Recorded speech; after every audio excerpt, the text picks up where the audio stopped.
Let me ask you this. Do you ever feel that your boss doesn't trust you? Like every decision, every email, even your coffee breaks are being watched and questioned? If you ever thought, why won't they just let me do my job? You might be dealing with a micromanager. In today's video, I'm going to speak to you about 3 signs that you know you're working and your manager is a micromanager, and if it may be time for you to move on. Let's dive in. For those of you that are new, my name is Marisol Valley. I am a Christian, an HR executive, and an entrepreneur. And I'm always, every week, I try to roll out a new subject, something HR related. Please comment below, subscribe to my channel, and get notified when I roll out a new video. So let's dive in. Well, better yet, what is an actual micromanager? It's when your boss feels the need to control everything, down to the smallest detail. And I mean everything. Instead of empowering you to succeed, they obsess over how you do things. They want to tell you exactly how to do it. And they need their stamp of approval all the time. So it's not necessarily that that's what they need, but they want to monitor exactly what you're doing. So what are you doing? If you're nodding your head right now and I see you all, you're doing it, right? You're like, wow, that's me. That's happening to me right now. Yep, that's my boss. Let's see the actual 3 signs of being a micromanager. The first sign. They don't trust you to make any decisions. They treat you basically like a child. Every time you try to take the initiative, they swoop in. They have to come in to save the day. And they demand to approve every little thing. Every email, every decision that you make. Sounds familiar? Yeah, I see you guys nodding your head. So you send an email to a client and you're ready to hit send, and all of a sudden you get an email from your boss saying, hey, no emails go out without my approval. Now, don't get me wrong. There are going to be certain instances, like if you're doing a mass mailing or something like that, and you do need to, and sometimes we need second eyes to make sure that what we're doing is correct. There's nothing wrong with that. But if it's, well, let's change the font. Like every little thing that you do, they're nitpicking. And that's exactly the key word, nitpicking. No, that's a micromanager. So, sign 2, they obsess about tracking your every move. And I mean your every move. This goes on beyond regular checking because your bosses should be checking in. How are things going, especially if you're working on a project?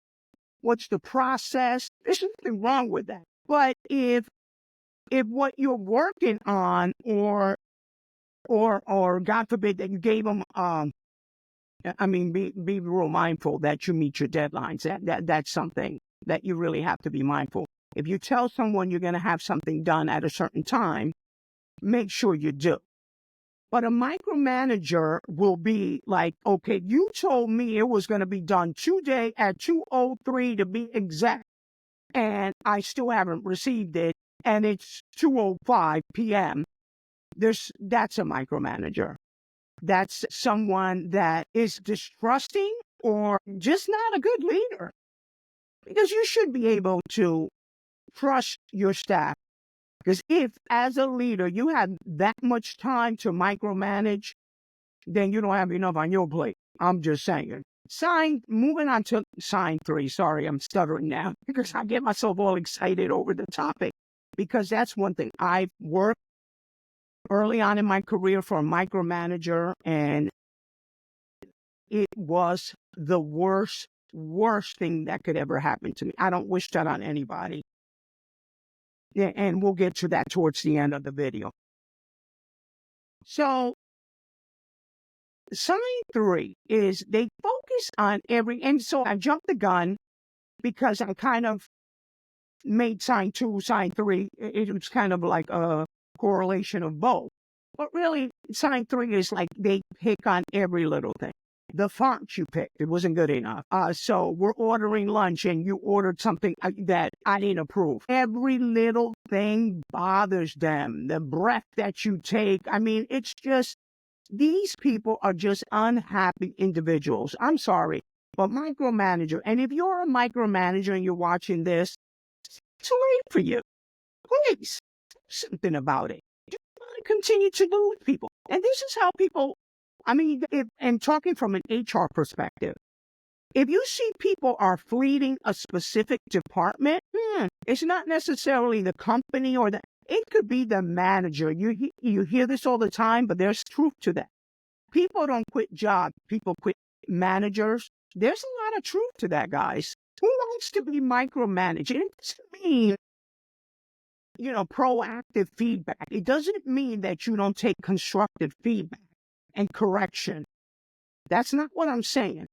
And we don't get insulted over every little thing. I mean, then you're a little too sensitive. You need to stop. This is a work environment. There's still processes. I'll tell you 3 of the things that I did to handle my manager. So I proactively, because we start self-doubting. I know I'm going on my tangent, but this is the truth. And I'm speaking like, as I'm talking to you, I just got that feeling of how I felt when I was being micromanaged. So I proactively communicated to my boss. I will let them know ahead of time what I'm working on. I had conversations set one-on-one to make sure that I was meeting the expectations. Am I meeting your expectations? And if I'm not, this is the time to speak up. Set 2. Number 2, I set boundaries. I had to set boundaries professionally but politely. I had to be firm and explain that I needed to be effective at my job. So I needed this particular person, to trust me.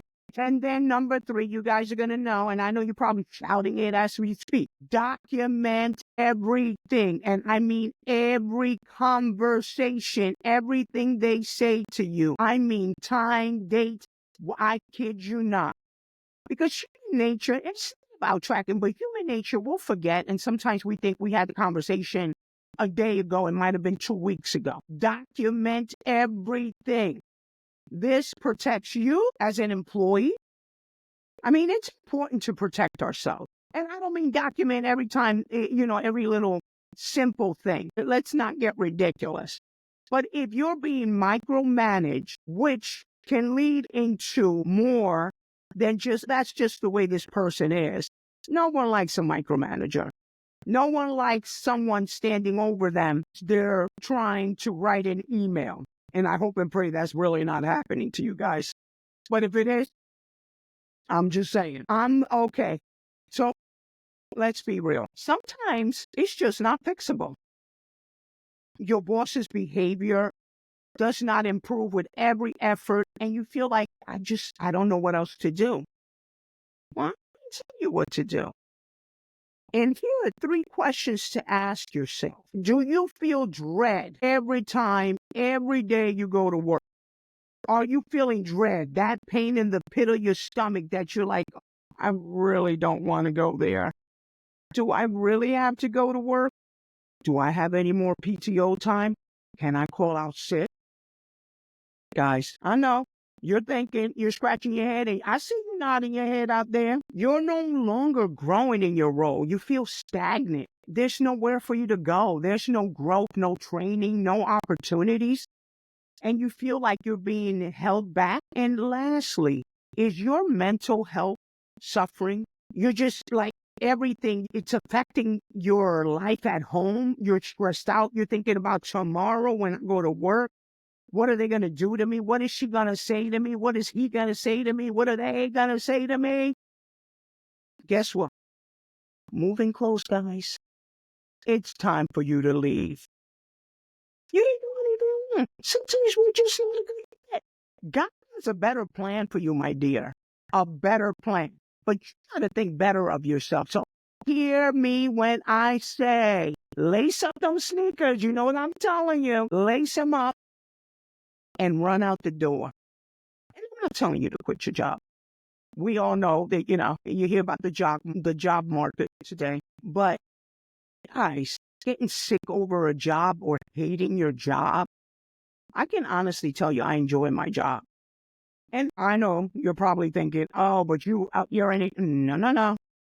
It depends who you report to, because when I reported to a micromanager, I used to dread going to work. And I'll be frank, I lasted a year before it was time for me before I actually moved on. And I regretted it deeply because it was affecting my personal life. I was snapping at my family. I was snapping at my husband because I was unhappy. So look, guys, I make these videos to help you out because I know I've been there. And people think you don't know what I'm going through. It doesn't matter whether you're an executive, entry level, starting working in retail. It doesn't matter. We all deserve to be treated with respect. No one is better than us. It doesn't matter what title they have. You were wonderfully made. God made you with a purpose. God doesn't make mistakes. So let me tell you, my dear, if you need any advice, write it below. If we need to have a one-on-one, we can have a one-on-one. I do one-on-one coaching. I can help you through this. But remember, my dear, I'm always going to tell you, put God first.